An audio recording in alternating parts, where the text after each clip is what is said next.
আজকের এই মহান সংসদে দাঁড়িয়ে আমিও জানতে চাই ইলিয়াস আলী কোথায়।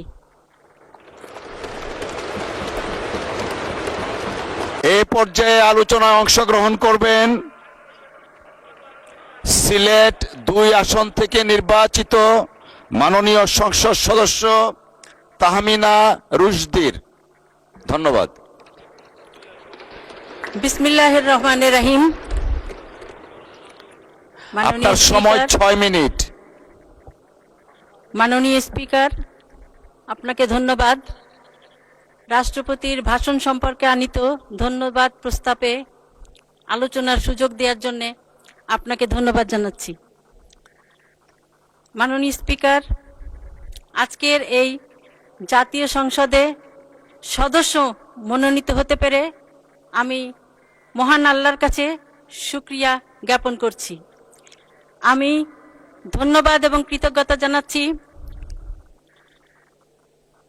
সংসদ নেতা এবং মাননীয় প্রধানমন্ত্রী জনাব তারেক রহমান, যিনি আমাকে মনোনয়ন দিয়ে নির্বাচনে অংশগ্রহণের সুযোগ সৃষ্টি করে আজকে এই সংসদে আসার সুযোগ দিয়েছেন।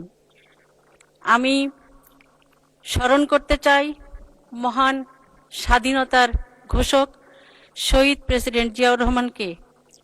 আমি আরও স্মরণ করতে চাই গণতান্ত্রিক আন্দোলনে যিনি গণতন্ত্র পুনঃপ্রতিষ্ঠায় ওনার জীবনকে উৎসর্গ করেছেন সেই মহান নেত্রী দেশনেত্রী বেগম খালেদা জিয়াকে। আমি আমার নির্বাচনী এলাকা সিলেট ২ বিশ্বনাথ এবং উসমানীনগরের সর্বস্তরের জনগণ ভোটারদেরকে ধন্যবাদ এবং কৃতজ্ঞতা জ্ঞাপন করতে চাই। আমি ধন্যবাদ জানাতে চাই যে তারা বিপুল ভোটের মাধ্যমে নির্বাচিত করে এই সংসদে কথা বলার সুযোগ সৃষ্টি করেছেন। আমি স্মরণ করতে চাই ভাষা আন্দোলন, মহান স্বাধীনতা যুদ্ধের শহীদদের, বীর শহীদদের এবং ক্যাপ্টেন বাইক খুব ভালো আমার বন্ধু। ক্যাপ্টেন বাইক পথ শেখায়। বিগত ১৭ বছরের ফ্যাসিস্ট আন্দোলনে ইলিয়াস আলী সহ সকল গুম এবং খুন হওয়া সেই সব নেতাদের, জুলাই যোদ্ধা, জুলাই শহীদদের আমি স্মরণ করতে চাই উসমান হাদিকে। মাননীয় স্পিকার, আজকে ৩৬০ আউলিয়ার পুণ্যভূমি সিলেট এলাকা থেকে সম্ভবত আমি প্রথম নারী সংসদ সদস্য হিসাবে এই সংসদে আসতে পেরেছি। এর পিছনে একটি প্রেক্ষাপট আছে।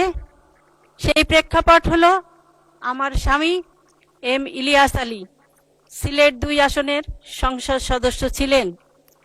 উনার নির্বাচনী এলাকায় উনি বিশ্বনাথ উসমানীনগরের এই সংসদে প্রতিনিধিত্ব করেছিলেন। বিগত ফ্যাসিস্ট সরকার ২০১২ সালের ১৭ এপ্রিল ওর গাড়ি চালক আনসার আলী সহ তাকে গুম করে।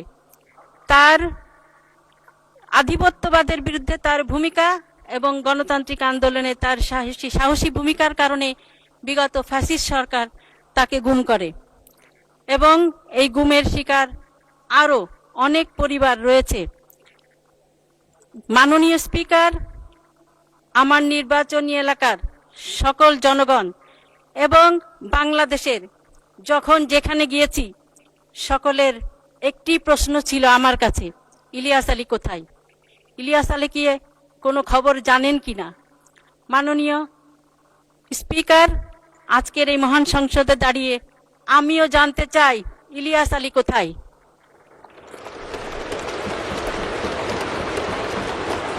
আমার মতো আরো গুম হওয়া দিনার, জুনেদ, আনসার আলী এবং সুমন, পারভেজ সহ আরো যারা গুম হয়েছেন তাদের পরিবারের সদস্যরাও জানতে চায় তাদের সন্তান কোথায়।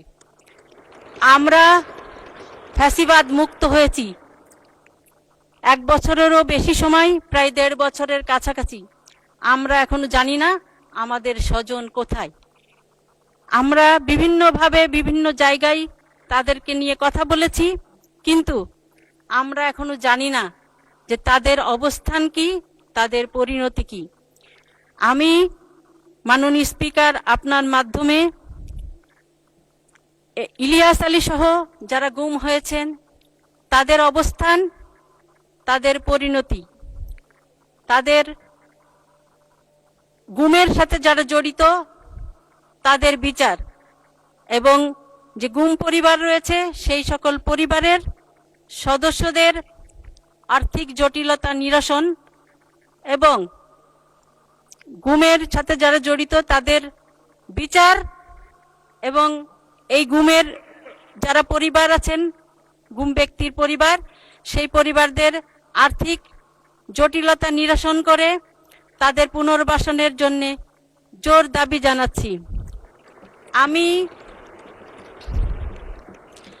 মাননীয় প্রধানমন্ত্রী এবং মাননীয় স্বরাষ্ট্রমন্ত্রী, মাননীয় আইনমন্ত্রীর কাছে দাবি জানাচ্ছি যে তাদের বিচার প্রক্রিয়া, এবং এই যে আমরা যদিও সকলেই বিশ্বাস করি যে জুলাই আন্দোলন শুধুমাত্র এক মাসের আন্দোলন ছিল না, সেটি বিগত 17 বছরের একটি আন্দোলন ছিল।